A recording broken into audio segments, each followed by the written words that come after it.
Marie-Estelle Dupont, 15h, 16h sur Europe 1. Romain Desarbres.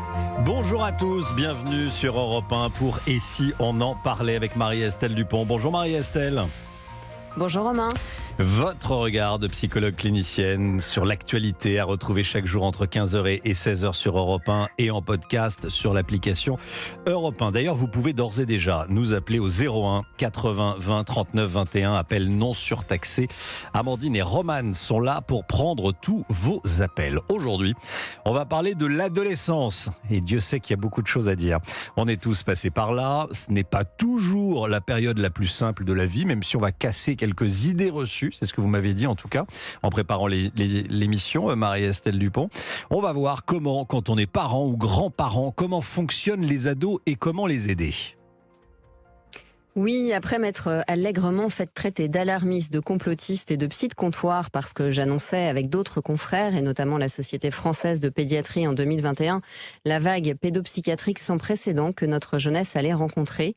Toutes ces insultes ayant essentiellement pour fonction fort utile de démontrer la mauvaise foi et la vision court-termiste de nos contradicteurs, voilà que la santé mentale est devenue cause nationale depuis le passage de Gabriel Attal à Matignon et qu'il ne se passe plus une semaine sans que les médias de gauche, de droite, du haut, du bas, de devant ou de derrière ne nous publient des données sur l'anxiété, la dépression, les suicides et les difficultés psychosociales de la jeunesse. Mais s'il est un tort inexcusable, chers auditeurs d'Europe 1, on le sait bien, c'est d'avoir raison avant l'heure, devant un constat clinique évident, une réalité qui ne se rétracte pas devant l'idéologie dominante ou la doxa du moment. Les faits sont têtus et il faut bien admettre qu'on ne leur pardonne pas toujours.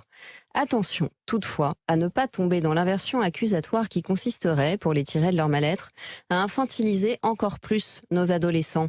Il semblerait que nous découvrions subitement que l'adolescence est une période particulière et que sidérés de découvrir qu'ils ont parfois des symptômes bruyants, nous brandissions coûte que coûte la pensée magique. Les méchants réseaux sont la cause de tous les maux.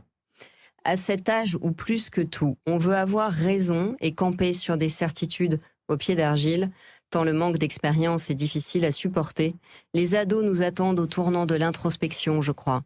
Et si nous quittions l'arrogance qu'on leur reproche et que nous remettions un instant en question les modèles qu'on leur propose? Au fond, de quoi ont-ils besoin?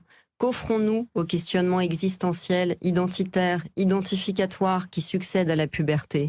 Pour en parler, j'ai la joie et l'honneur de recevoir à notre antenne Bruno Falissard, ancien président de l'Association internationale de psychiatrie de l'enfant et de l'adolescent et professions apparentées. Bonjour Bruno Falissard. Bonjour. Bonjour Bruno Falissard. Merci beaucoup d'avoir accepté notre invitation sur Europe 1. Marie-Estelle Dupont. Oui, vous vouliez rappeler le titre d'un livre? Oui. Oui, Soigner la souffrance psychique des enfants chez Odile Jacob, qui n'est pas le dernier livre puisque vous avez rendu un manuscrit hier, donc on va avoir encore de belles pages de